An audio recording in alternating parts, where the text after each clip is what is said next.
Ladies and gentlemen, please take your seat. Our Veterans Day celebration here at Drexel University will begin momentarily.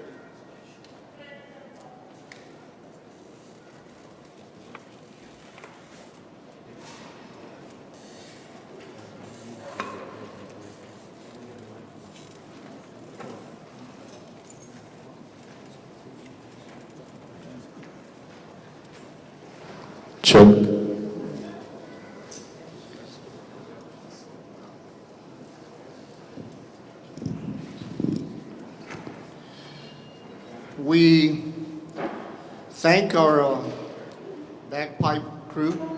What a wonderful music we just heard here. Mr. David Hollinger and Mr. John Ginty really were the ones who put together the tunes, those wonderful tunes. At this time, ladies and gentlemen, please stand for the posting of the national colors by Drexel's very own Task Force Dragon, Army ROTC, and remain standing for the singing of the national anthem by Drexel University's Troublemakers, and the Pledge of Allegiance by Jim Hartz, and the invocation by Chaplain Rotunda East.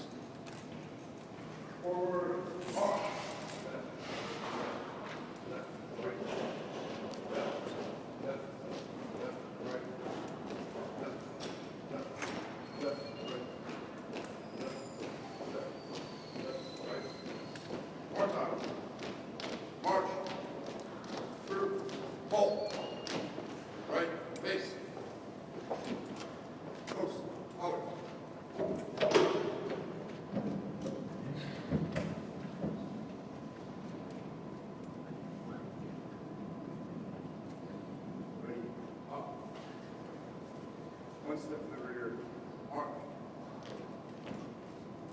Present, arm.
And now we call on Mr. Jim Hartz.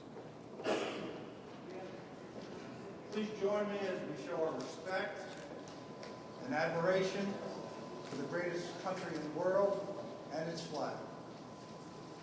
I pledge allegiance to the flag of the United States of America and to the republic for which it stands, one nation, under God, indivisible, with liberty and justice for all. Thank you. Now I'll call on Chaplain Rotunda East. Let us pray. Almighty Creator, who neither sleeps nor slumbers, protect and assist, we beseech thee, all those who at home and abroad, by land, by sea, or in the air, are serving this country, that they be armed with thy defense. may be preserved evermore in all perils, and being filled with thy wisdom and girded with thy strength, may do their duty to thy honor and thy glory. We pause this day to remember some of our comrades and companions who have served and are still serving. Let us be reminded that we live in the land of the free because of what they did and what some are still doing. Let us be reminded of the sacrifice and the wounds of wars past and present that are both visible and invisible. Let us not be selfish with our prayers for them, but continue to lift them up now and forevermore. Let us seek to understand, to console, and to continue to help them and their families to heal and to reunite. We ask a blessing of peace, of comfort, and wisdom for each and every person and family represented here today. Grant that we may find patience to endure and hope in the knowledge of your continuing presence. We celebrate this day, this moment, never forgetting the picture of sacrifice and pain, but choosing to reframe it to bear witness to duty, to honor, and allegiance to country. In the name of all that is holy, amen.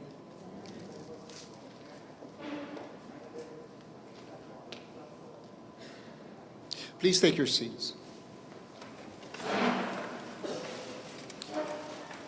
Good afternoon and welcome to Drexel University's 2016 Veterans Day Tribute. My name is Lieutenant Colonel Lawrence F. Camacho, Professor of Military Science and Chair of the Military Science Department here at Drexel University. I want to welcome and thank all of you for taking some time out of your busy schedule to join us in celebrating one of America's special day, which we call Veterans Day.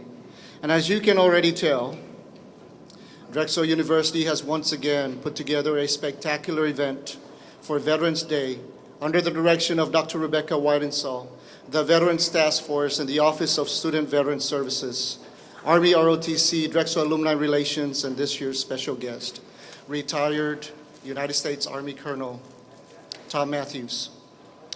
One can really trace Veterans Day all the way back to November the 11th, 1918, when the armistice at the end of the First World War was established. Following that year, President Wilson proclaimed November the 11th as first commemoration of Armistice Day. And then later in 1938, the United States Congress passed an act earmarking November 11th as a legal holiday to celebrate Armistice Day. But then in 1954, the 83rd U.S. Congress amended the Act of 1938 and replaced the word armistice with veterans to honor American veterans of all wars. Today, we celebrate on the 11th of November to not only preserve the historical significance of this particular day, but really to focus our attention on the significance of Veterans Day. It really is a celebration to honor America's veterans for their patriotism, their valor, their love of country, and their driven desire to serve and sacrifice for the common good. Duty, honor, and country whisper in the hearts and minds of veterans, for these words mean the forfeit of one's self-interest for a greater cause. One must note that today, Drexel employs many veterans and or their family members. And in fact, Drexel currently has over 798 student veterans and 219 dependents that are enrolled in this institution. Therefore, it is only fitting that we also recognize those outstanding individuals who were inducted into the inaugural Drexel ROTC Hall of Fame class of 2016 this morning. Mr. Bennett S. LeBeau, Major General retired Jack K. Stoner, Colonel retired Thomas Matthews, Mr. Thomas A. Massey, and Lieutenant Colonel retired Chuck Vincent were recognized and honored because they have distinguished themselves through exemplary military service and extensive community outreach.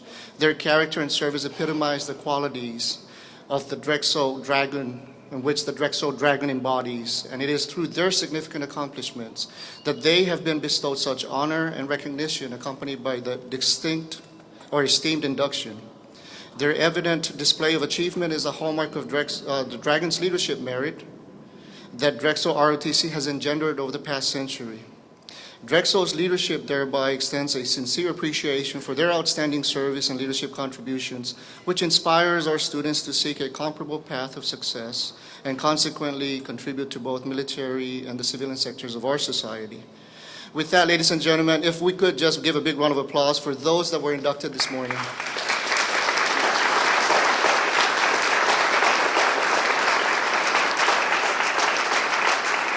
And I thank you once again, but at this time I would like to call on Dr. Rebecca Weidensaul, the Assistant Vice President for Student Life. Thank you, Colonel Camacho. Drexel University is so fortunate to have him as our leader. I want to welcome you all here today and thank you for taking this time to be with us. To begin with, I would like to ask all of my colleagues who are members of the Veterans Task Force to please stand, or if you're standing, raise your hand so that we can acknowledge you for your time and talent and effort.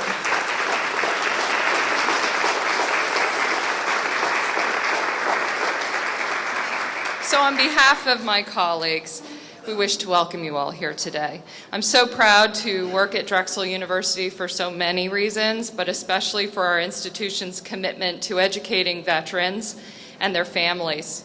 Today's tribute is an important campus tradition, and I want to thank everyone for their contributions in making this a beautiful program.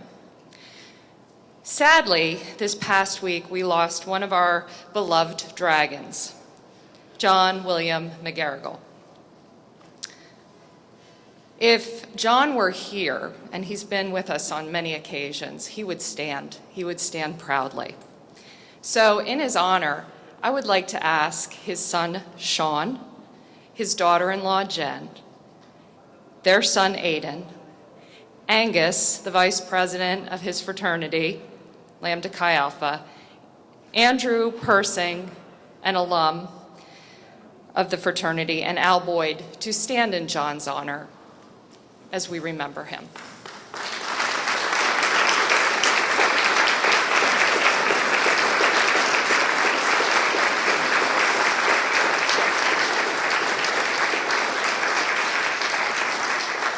Everyone who knows John would say his Irish eyes are smiling right now.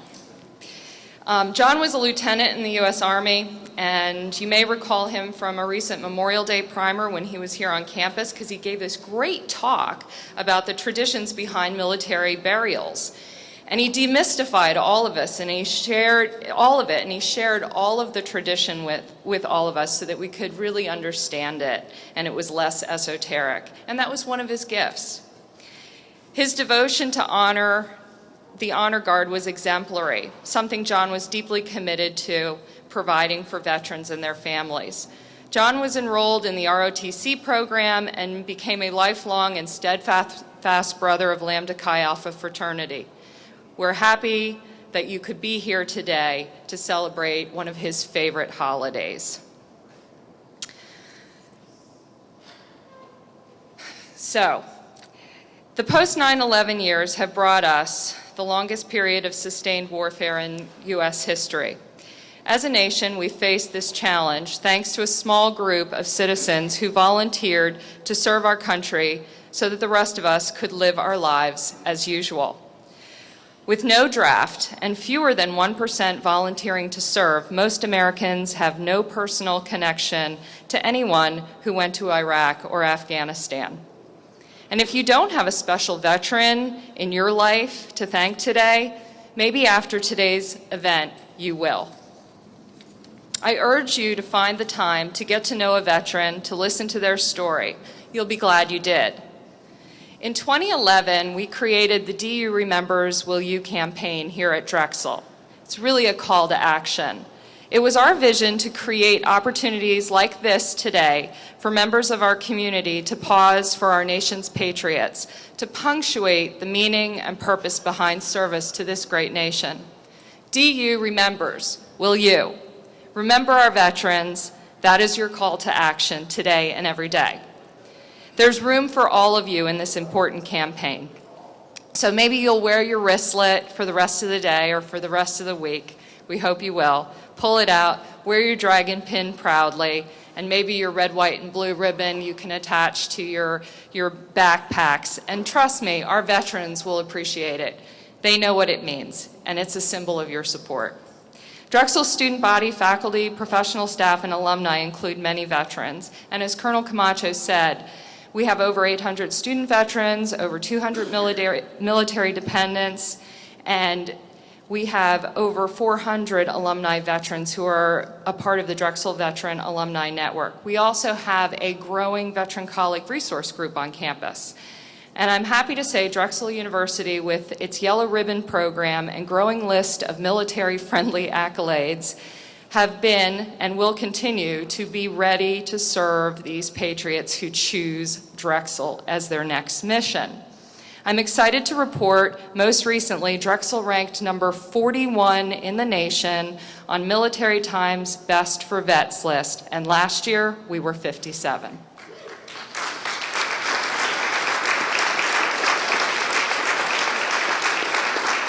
Go Dragons.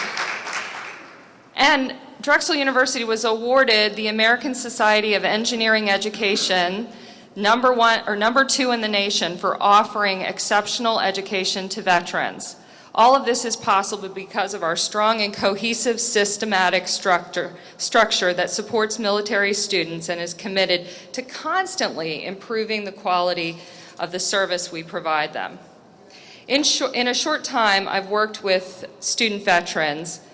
They've really impressed me with their professionalism, intelligence, maturity, humility, their team orientation, their tenacity, their great sense of humor, and most of all, their good hearts. They have so much to teach us about citizenship, heroism, and sacrifice. Drexel Veterans Association, under the capable leadership of the 3 Chris's, Emery and Earl, has emerged as a student organization with the vision and mission to welcome fellow veterans to campus and engage all students who are interested in supporting military service members and their families. So I want to thank DVA.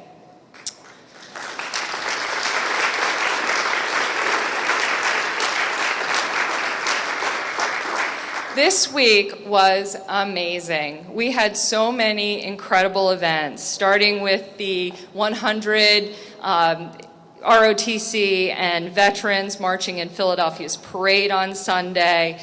We had a networking lunch on Monday by the Veterans Colleague Resource Group. We had a lunch and learn on Wednesday for faculty and staff. And then the culinary arts students hosted a serving lunch to those who have served, which was beautiful. Last night we had a Celebrating Military Families panel, which was remarkably insightful. And then today with the ROTC contracting ceremony and the Hall of Fame, what could be better? We are so honored to have 2 of our inductees here today, Colonel Tom Matthews and Colonel Chuck Vincent. Congratulations to you both for making such a difference with your lives and inspiring us with your service. We are so proud that you're Dragons. Finally, tonight President Fry will be hosting some of our student veterans in his suite at the basketball game. The women are opening up tonight. It's family weekend. Go Dragons. Get out there and support the blue, the gold, and the red, white, and blue. I have to thank a few very incredible people: Susan Barron Pearson, Kim David Chung, Chuck McNally, Chris Young, Rocky Rockstraw, Shirley Grass, Angie Brennan, Jane Kelly, Chrissy Bodrin, Lieutenant Colonel Camacho, John DiNardo, and my co-pilot, Morgan Williams. It would not be possible without all of you. So, DU remembers, will you? I hope that you will all choose to accept this mission. Student veterans come to our campus as leaders, and through Drexel Veterans Association, they are finding community and creating ways to positively impact our campus. I'm confident that they will find their continued calling by making our nation a better place through their next mission in civilian workforce. As a campus, we can all work together to make Drexel the most welcoming and engaging place for all, but especially our military students. So at this time, I'd like to ask our veterans in the audience to stand or raise your hand.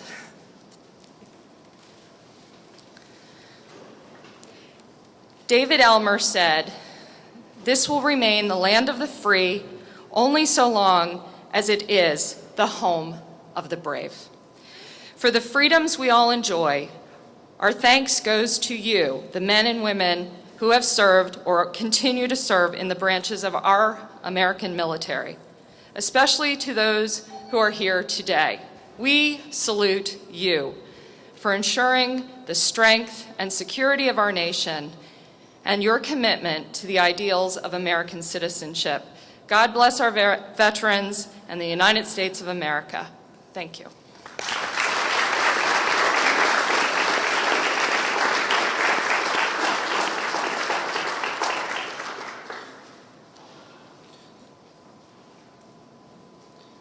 So at this time, I would like to invite Susan Barron Pearson to introduce our keynote speaker for today. Thank you, Lieutenant Colonel Camacho. Ladies and gentlemen, it is my distinct honor and a privilege to introduce U.S. Army Colonel retired Thomas Matthews. I do want to take a moment to acknowledge his wife, Jessie, a dragon, who is here with him today. And they met on campus. She was a cheerleader and he was a football player. So thank you for being here, Jessie. Now, please bear with me as I tell you just a little bit about this amazing veteran. Tom entered Drexel in 1967 as an accounting major. He played lacrosse and football, and he enrolled in ROTC and acquired his pilot's license. Upon graduation in 1972, Tom was commissioned as a second lieutenant in the field artillery. After the basic course, he attended helicopter flight training, earning his Army Aviator wings upon graduation in 1974. He commanded units on 5 occasions at all levels, from company through brigade.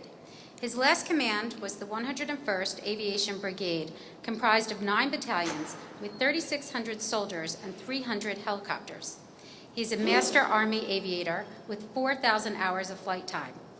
And he is particularly proud of his time in the 101st Airborne Division, the Screaming Eagles, and the Army's only Special Operations Aviation Regiment, the 160th, the Night Stalkers. His overseas tours include Korea, Central America, Haiti, and combat operations in the Persian Gulf and Somalia. Tom has flown in mountain, desert, jungle, urban, and over water environments around the world, supporting our nation's special operations forces of all services. His military schooling includes the Command and General Staff College and the U.S. Army War College. He received an MBA from Syracuse with a concentration in comptrollership. In 2001, Tom retired as a colonel with 28 years of military service. His awards and decorations include the Defense Superior Service Medal, the Legion of Merit, the Distinguished Flying Cross, the Bronze Star, and Air Medals. Upon retirement, Tom went to Morocco in 1993 to be military technical advisor on the movie Black Hawk Down, which chronicled the events of Task Force Ranger in Mogadishu, Somalia. At the time of the battle, Tom was a lieutenant colonel and the commander of the 1st Battalion, 160th Special Operations Aviation Regiment, and the Air Mission Commander during the 18-hour battle. In July of 2001, Tom began his civilian career at the Pentagon, working for the chairman of the Joint Chiefs of Staff. He was present in the Pentagon when it was attacked on 9/11. In 2004, Tom moved to the office of the newly created Undersecretary of Defense for Intelligence, where he continues to work today as a member of the Senior Executive Service. In this capacity, Tom travels throughout the world, coordinating intelligence support for the military, with numerous trips to Iraq and Afghanistan. His civilian awards include the Chairman's Joint Commendation Medal, and from the Director of National Intelligence, the Presidential Rank Award for Meritorious Service. Please help me welcome Tom to the podium, where he will present Be No Do.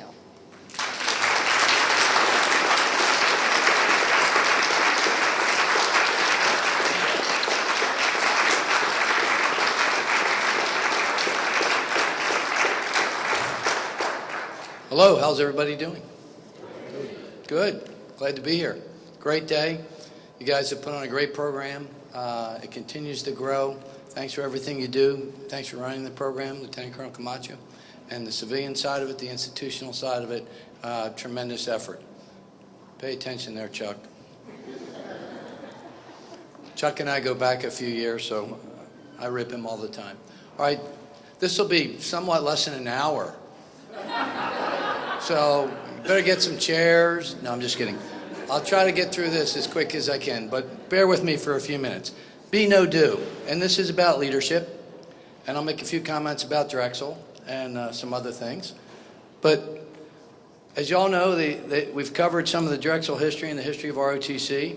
But for all our veterans today, I'd like to acknowledge you and say congratulations.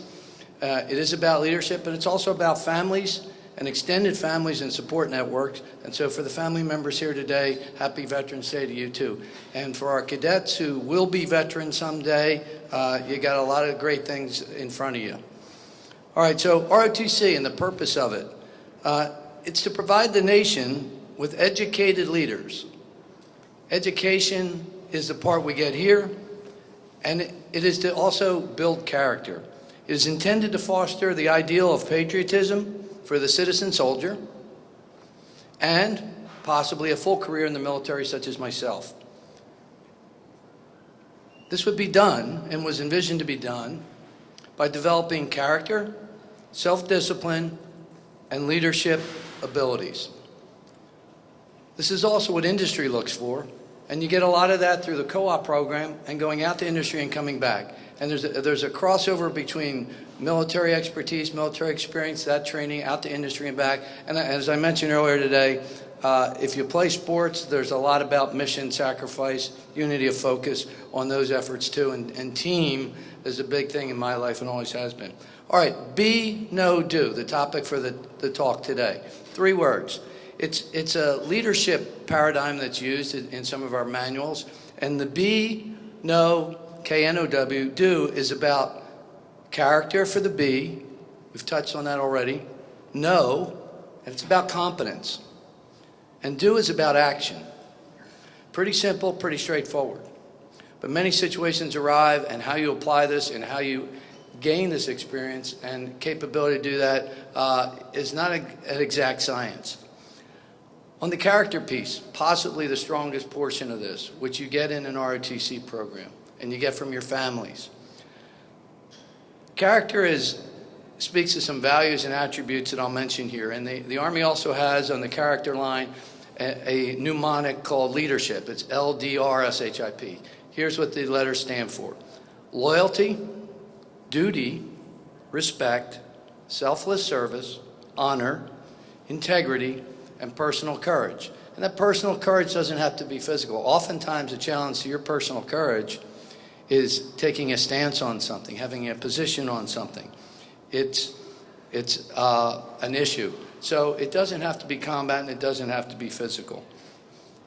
Under the know portion of it translates to competence. And in the military, we say tactical and technical proficiency. In the academic environment, it's applying your discipline to everyday studies and how much do you learn, how much do you get out of your courses. There's also a teaching element in there under competence, but this is kind of boring in a way. It's about repetition, it's about training, it's about studying, it's about being repetitive. And then you gradually get comfortable in your own skin as you realize that you understand your competence in your core craft. And do you know the craft of your profession? The do portion. Do is about action. It's about making decisions. And as you get more experience, sometimes that do portion of this leadership business may be about not taking an action, but having enough experience, enough insight to refrain from doing anything at the moment. That can be an action too. It can be a conscious decision. All right, we talked about leadership and a lot about leaders, and here's some things in my experience and my exposure over the years that I really appreciate as an attribute in leaders. First of all, they have a sense of humor, all right? And that certainly applies to me sometimes. They're not self-serving. They care about people.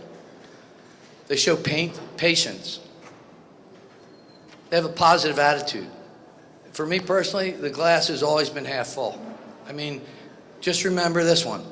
You get 100% vote on your attitude every day. So how you want to cast your vote? It influences a lot of people. Your faith can be very important in there. Staying calm under stress and duress. And how does that happen? That happens back in the character building. That happens back when you know you're competent. That happens from the boring, routine, mundane things that you've done routinely over the years. That's how you know. And also, from a leadership and building character standpoint, you must underwrite and empower your subordinates, particularly when you're in combat. I mean, people have to operate independently and react in crisis, and there is no time to think. So the more you do that, the better off you are in crisis situations. So empower your subordinates as much as you can. And what does that mean? Well, that means underwriting the freedom to fail, right? You got to learn. Everybody learns, and you learn by making mistakes. So as long as they're doing the right thing, they're trying to do the right thing, and it's not illegal, unethical, or immoral, you underwrite their mistakes. You give them the top cover they need to learn from that opportunity. The last thing as a leader, and I'll just point this out, you can delegate authority, and that's what you do with your subordinates. You delegate authority, but you can never delegate responsibility. As a leader and a commander, you're always responsible, but you can empower and pass that authority on to your subordinates and give them that top cover that they need. You know, all the services today, I had Army written down here, but it's Veterans Day, and as I thought about it a little bit beforehand, it applies to any of the services.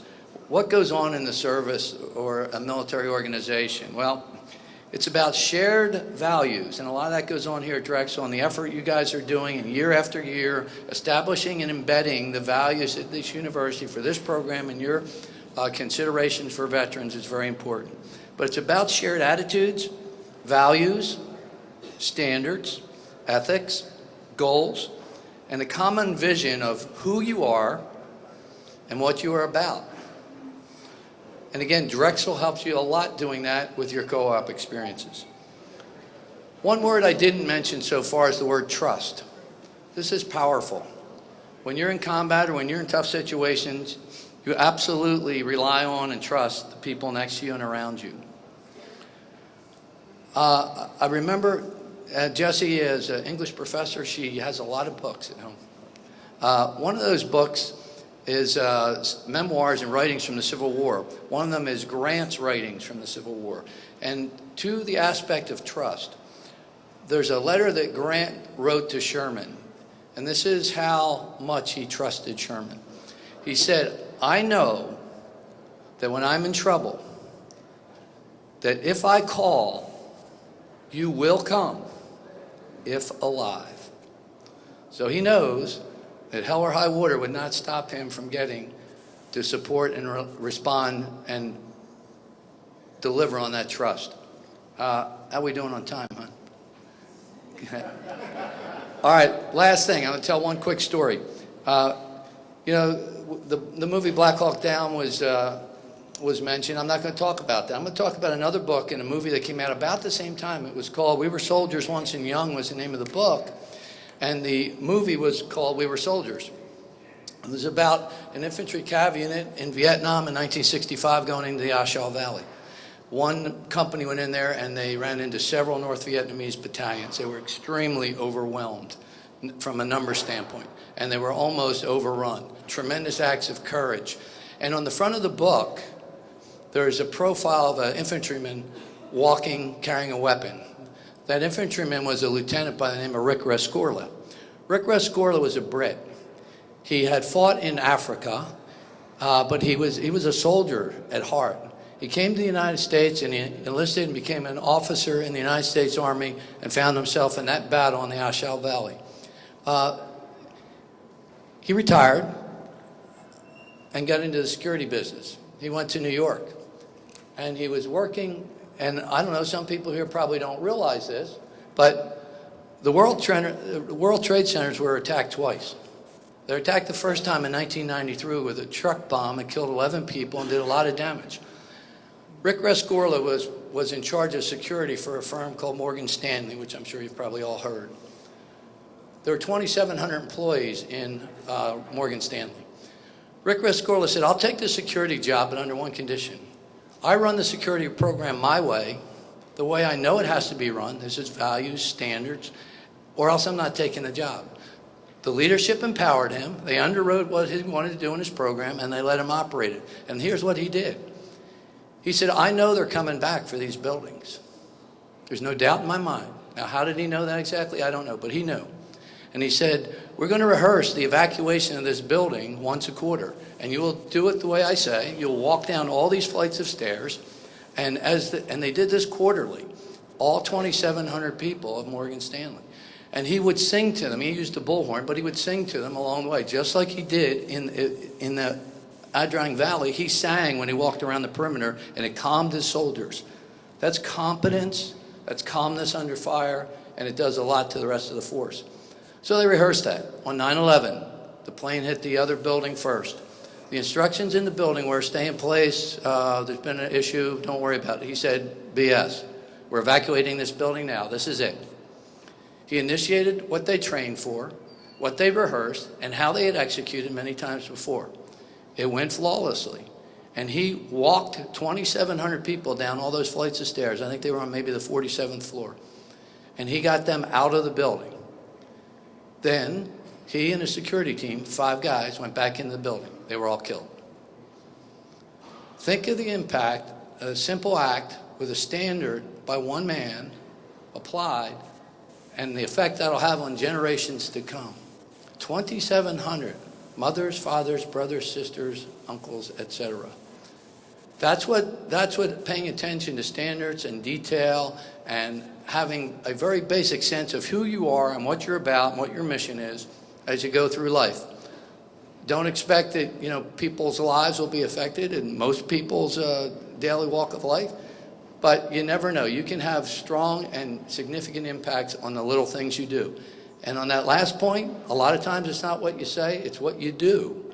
And people watch your behavior, and they determine who you are as a person, and they evaluate your integrity. So on that last point, I'd like to say Happy Veterans Day, and have a great time, and thanks very much for having me.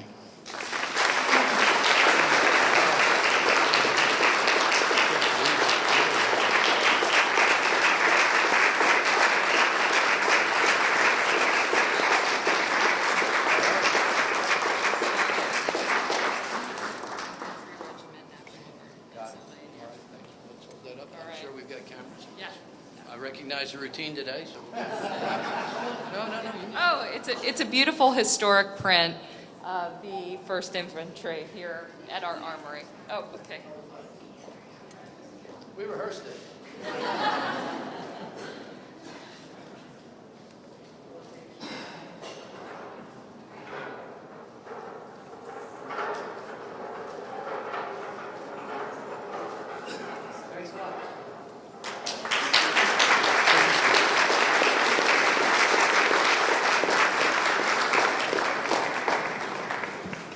Thank you, sir, for the wonderful and very inspirational words.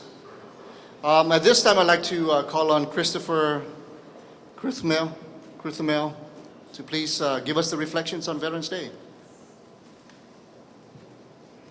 Good afternoon, everybody. Thank you for attending today here on Veterans Day. We appreciate your support and everybody coming out. I want to thank everybody who's been there as a support team since I've been here. I've been here for over a year now, and Drexel's been great. And when you reflect on Veterans Day, you think about veterans as those are the guys or women who served our country. To me, it was like a brotherhood and a sisterhood, a family. So that's how I saw Veterans Day as. I have to throw a shout out to a few people that really inspired me so far since I've been here. Rebecca, of course, is one. Chris Young, where's Chris Young at? There's Chris Young. I got to throw it out to Chris Young. Also, the officers of the DVA, we got Emery Mako, who's on co-op. You have Chris Barton, who's also on co-op. Earl Bernstein, who's studied abroad overseas. Those guys are my backbone. If it weren't for them, I couldn't do what I'm doing. So those guys deserve all the credit. I'm just a I call myself a puppet, I guess, because I feel they're more the guys that run the show. I'm just the voice, and they help me out and they get me through the day. Every veteran has a story. If you ever sit down, talk to a veteran for at least 5 minutes, every single veteran, regardless of what they've done in the military, they have a story. So I'm going to share a story with you about how much I loved the Army when I was in, and I'm just going to end on that note because I find it as a funny story. I like to picture it as a rainy, gloomy day, 2003, March, the desert of Iraq. We're out there in the distance, you see muzzle flashes, and you're going, what's going on out there? Well, here is Specialist Crowd Hamill, 22 years old, pouring rain, I'm on guard duty, I have my wet weather gear, which we all know doesn't work, but I'm getting drenched, I'm thinking, okay, it's gonna work, and I'm sitting there, and the other guy, my battle buddy, doesn't have his wet weather gear, so I said, hey man, you stay under the truck, I'm gonna sit out here on guard. So I'm on top of a dump truck as an engineer. All of a sudden I go, man, I gotta stand up and stretch. So I stand up, I feel water go down the crack of my back, down in my butt. I smiled, I sat down, I wiggled it in, and I said to myself, I am going to re-enlist for this. This is my life. I love it. So on that note, all I'm saying, if you take the time out of your day to talk to a veteran about any type of story, we have funny stories, we have sad stories, and we just have the best story you ever hear in your life. So please, I always tell the guys, smile every day. Every day's a beautiful day. And thank you all for coming out.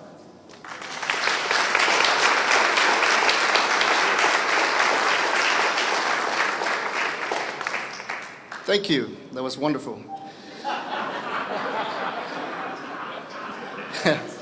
And now, let's call on Kim David Chung and Jane Kelly to do the military-friendly raffle.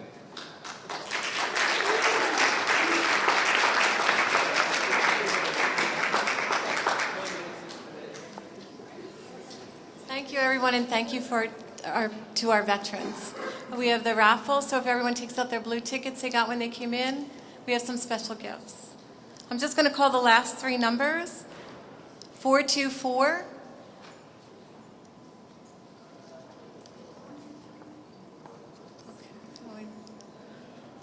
How about 466?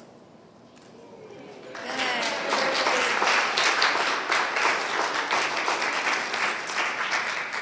445.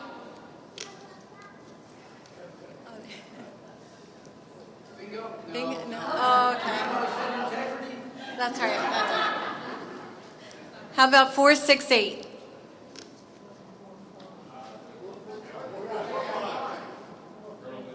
Oh, Chuck Vincent. There you go.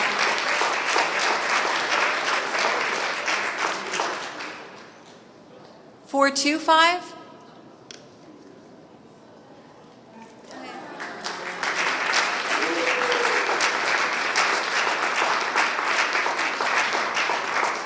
Four, 5, 7. Anyone? 4, 7, 6. Oh. And our last one, 4, 2, 7. Anyone? Okay, we'll try another one. 4, 2, 8.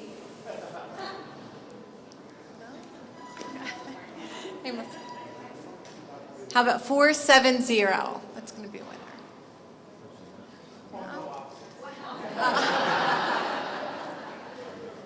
410? No. All right, we're gonna get this one. 411. Oh my God. They had a lead. Okay. 435. Yay!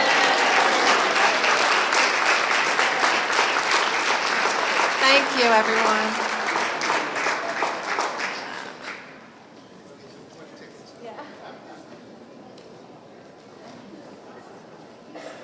Okay, so it's time for Dragon Duty, and so at this time we'd like to call on Dr. Patrick Jones, the Assistant Vice President, to give us Dragon Duty.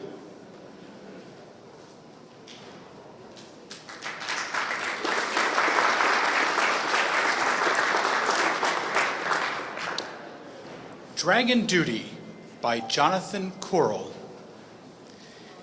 Before they redeployed here, there were mess tents and MREs. Not for them, three-course dinners with drinks in the landmark Americana after a climb on a rock wall that won't crumble, spilling boulders older than Abraham to crush a leg or arm, or worse, expose the climber to enemy fire. Not for them, the fun of a spring joyride down Kelly Drive in a flashy convertible that's not up-armored for IED protection, or a massage in the rec center after a workout with a trainer who's not a drill sergeant. Not for them, the luxury of sleeping safely night after night on a bed of fresh, clean sheets, on a campus where insomnia only calls for cookies, where a bogey is a score on a golf simulator, and friendly fire is what burns in the pit by the bar on the corner of 34th and Market. But now they are our fellow student veterans, men and women who chose to wear the uniform, to serve our country in support or forward areas, where the wrong split-second decision would not just lower a grade, but could get them maimed or killed. They, and thousands before them, have bravely defended our treasured freedoms, our very lives. They walk among us now, some bearing wounds we can see, others carrying some damage we cannot. They are our relatives and friends. They volunteered to stand in harm's way so the rest of us did not have to.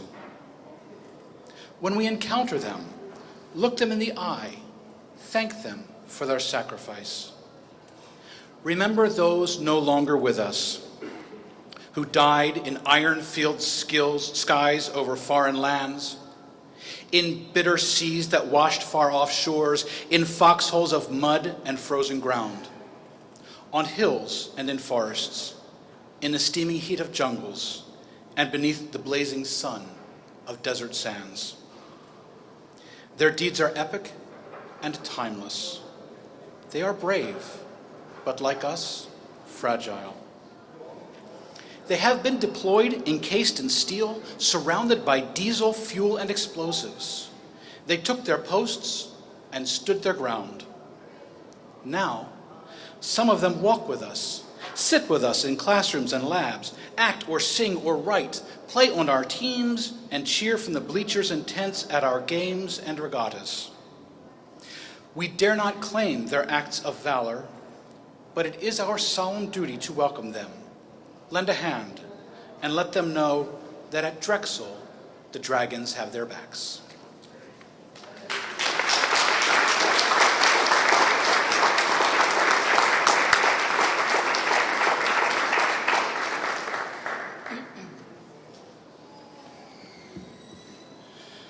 Well, as we conclude this splendid Drexel event today, I want us all to reflect on, just bear with me as I share words of a wise commander of mine once wrote to me and my fellow commanders as he reflected on days such as this. And he says, on this special day, we take pause to reflect upon those we have lost. But I would suggest to you that we should also take pause to reflect upon those who are the most important to us, to each of us in our lives. I realize that many of you are combat veterans who have an intensely personal connection to the significance of this day. We have all lost friends and comrades in war. There is not a day in my life that I do not think about the soldiers I lost as a commander in combat and contemplate my decisions and really think about and worry about those with whom I've served. I feel a personal connection and commitment to those with whom I have served and to the memory and the families of those who I have lost. I'm sure many of you feel the same way. As I watch the Army struggle as an institution to deal with problems, many problems, and we know what they are, it occurs to me over and over again that what got us through combat is also what gets us through other problems. At the end of the day, I believe that the chain of command is the single best army system that really works, or perhaps does not, and that we all bear a responsibility to our comrades even when they are no longer in the active service. We can get through anything if we help each other and talk to each other and care about each other. When I stood in front of my battalion after a year of combat, I saw a group of haggard veterans, lean and sinewy in uniforms bleached by sun and sweat, soldiers who had been through a terrible crucible and who absolutely loved each other and who trusted one another and who needed each other, a team of soldiers who found confidence and swagger in their connection to one another, who together could accomplish anything and endure any hardship as long as they had each other. Soldiers take care of each other. I love my family and would gladly give up my life for them, but I have never had to face fire with them. I have never had to order them into a life or death situation. So the connection I have with my comrades with whom I have served is therefore special and unique. Materially, that connection dissolves following a campaign and as we move to new assignments, leave the service, or retire. It is the dissolution of this family that leads to problems, and we all know what those are. Ultimately, feeling a feeling of isolation and lack of purpose. However, it is a strange irony that most people actually miss the experience of serving in combat. While you are living it every day, you can't wait to get home. But when you get home, you find that you have a kind of curse placed upon you. The curse of forever missing this experience and your comrades in arms. In combat, you had buddies that you loved and trusted, and who loved and trusted you. As an individual, you had meaning and were needed and counted on and empowered. Yet, you felt as though you were a part of something important and bigger than yourself, and that you were doing what most people cannot or will not do. In combat, your comrades, with your comrades, there was real honor and integrity. But you know, back in the world, it just isn't the same. Adrift in the sea of humanity that cannot understand you or your unique place in the world. We have served a responsibility. We that have served have a responsibility for each other. It was that responsibility that got us through the hardest of times, and it is the same responsibility that we must continue to maintain with our comrades for the rest of our lives. We are so connected through social media and all the other communications network. I have thought that we should revitalize and get involved in our regimental associations and those associations as support groups, and get together periodically for reunions and catch up face to face, to come together to share our lives and our history. No one is truly alone. If you need someone to talk to, reach out to those that truly understand. Together we can get through anything. Take care of each other. I close with a piece by Donne, written in 1624, and it speaks to this idea that we have a responsibility to each other. It is this responsibility empowered through leadership that can get us through the issues we have in our army today as well. So here it goes. Meditation 17 by Donne. No man is an island, entire of itself. Every man is a piece of the continent, a part of the main. If a cloud be washed away by the sea, Europe is the least, as well as if a promontory were, as well if a manner of thy friends or of thy own were. Any man's death diminishes me, because I am involved in mankind, and therefore never send to know for whom the bell tolls. It tolls for thee. Ladies and gentlemen, home to over 800 student veterans, 219 family members enrolled here in this institution, the solidarity and exceptional support we get from Drexel University is indeed second to none. Furthermore, the lineage of the Drexel Army ROTC Task Force Dragon for the past 98 years continues on. So we equally thank those cadets who have signed up to wear the leadership patch, the ROTC patch where the lamp denotes the pursuit of knowledge, higher learning, and the partnership with American colleges and universities, and the sword that signifies courage and self-sacrifice, intrinsic to our profession of arms. Freedom is never free, and because of the deep commitment to preserve our national values, we thank those who serve and those who support our veterans, for they and you understand the price and the cost of preserving our liberty. You see, the unique value of our event today is this. We took time to gather, to reflect, to bond, and to remember our veterans. So with that said, let us all please have a moment of silence in our hearts to pay homage and tribute to our beloved veterans who paid the ultimate sacrifice, as well as for those who served, survived, and eventually passed on. As we conclude our celebration here today, let's pay tribute as well to those who remain in the shadows of a veteran. And who do you think they are? Well, if you look around, they are you, the spouses, the family, and the friends who chose to never forget. So when you see a veteran, that service member, whether polished in his or her uniform or ragged from a deployment, please remember those who are in their shadows, whom are always behind us, to perform our duties in this wonderful profession of arms. And for that reason, today, when you hear the wonderful saying, Drexel remembers, do you? Drexel is proud, are you? You can say, I remember, I lived it, and I am a steadfast and proud supporter. Thank you very much.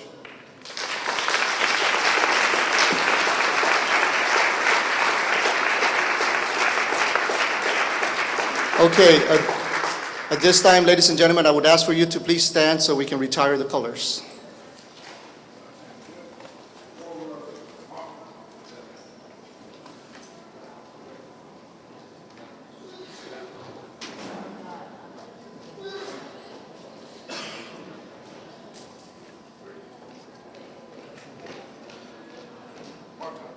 March. Group. Halt. Right face. Present. Arms. Order. Arms. Truth color.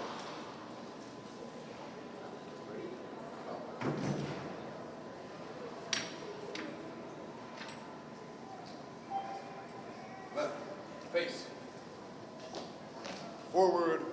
March.